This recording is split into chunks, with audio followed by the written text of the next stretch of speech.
Becoming a senior at 65 is just a number. Life marches on. Many older adults continue to work, volunteer, and enjoy active social lives.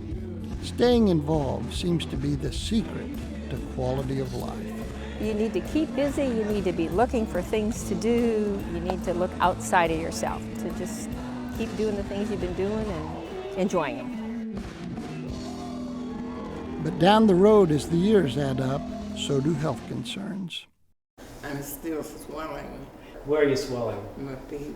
Geriatrician Dr. Patrick Healy cares for some of the most aged and frail seniors in Indianapolis. As part of his outpatient clinic, he travels to nursing facilities like Hooverwood, where his clients live. If I look at what my quality of life is at my level and I compare it to theirs, I don't think that's fair. You have to ask them, what is fun for you? What is worth living to you? And it may be very different than what my concept of their quality of life is.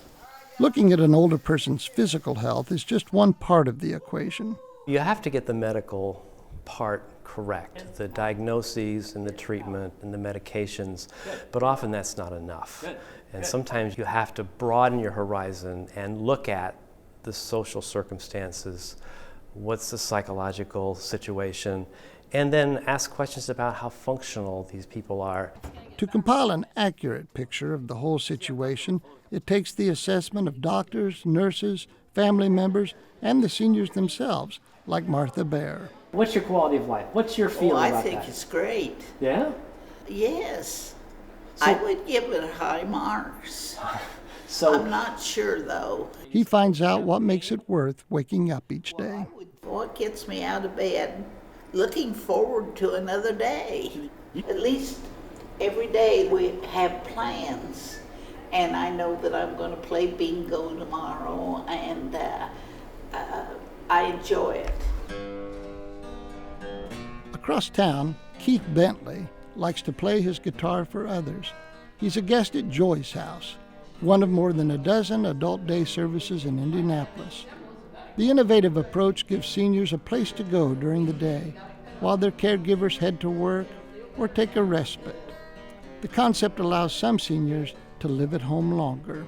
A lot of it is having a place to go, having a reason to get up in the morning, brush your teeth, wash your face, get dressed, come out into the world, and come to a place where people know your challenges and know your limitations, but we also know your name and what you like. Out on the patio, guests who like music take part in a sing-along. Meanwhile, indoors, others help MCINTOSH name her family's new pets. You gonna help me name my chickens? Maybelline? Oh! All right, I need to write these down. I need you to help me name my chickens. That's what I said. It's weird, I know. Joy's House operates as a nonprofit and non-medical model of an adult day service. Some are for-profit businesses or offer skilled care. Bentley, who has dementia, comes here so his wife Jane can continue her full-time job. Not really prepared for it until the doctor said that she didn't feel that it was safe for him to be at home by himself during the day anymore. It's made a world of difference. Just that I can know that he's in good hands, not just some place to drop him off where he stays all day. there's estimated to be 5.3 million people in America who have dementia. Now that number is hard to understand, but that's the same number of people who have congestive heart failure, which is extraordinarily common and treatable, and people are aware of it. But yet, there is a huge knowledge gap in how to deal with it. The National Institutes of Health says a person meets the criteria of having dementia when 2 or more brain functions become impaired. The list includes problems with memory, language skills, visual perception, paying attention, problem solving, and performing everyday tasks. Planning ahead for the possibility of declining health is important for individuals and their families. I think the fatal flaw that most families make is they try to make really difficult decisions in the heat of the moment.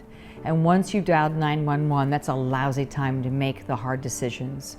the hard decisions around the dinner table growing up. Many times we see a crisis come up. You know, somebody falls, somebody has a diagnosis, it's not a really good diagnosis, and so many times a crisis will bring us to the point where something has to be done.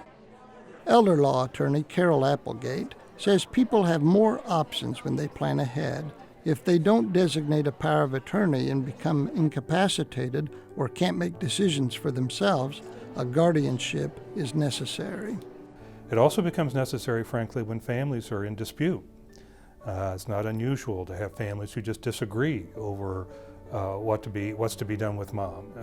Should she go into a nursing facility? Shouldn't she be cared for at home? Who's going to be managing the financial affairs? Do you trust your brother to do that?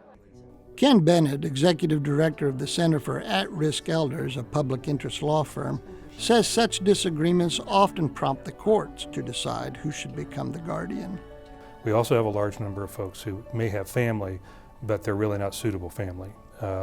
They've been the subject of exploitation or abuse or neglect at the hands of these family members.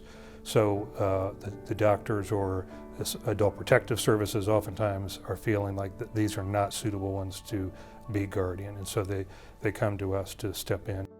Unlike some other states, Indiana does not hire employees to act as public guardians. Instead, it has begun to help fund volunteer programs like the center to provide adult guardianships. That money allows staff and trained volunteers to direct support and health care for those who don't have any other systems in place.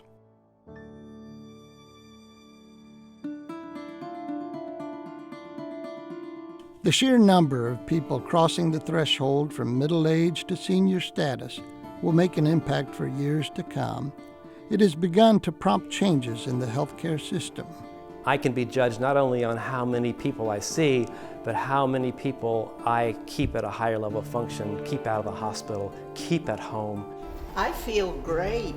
Well, let's say at 91, it's hard to feel great, but I feel good.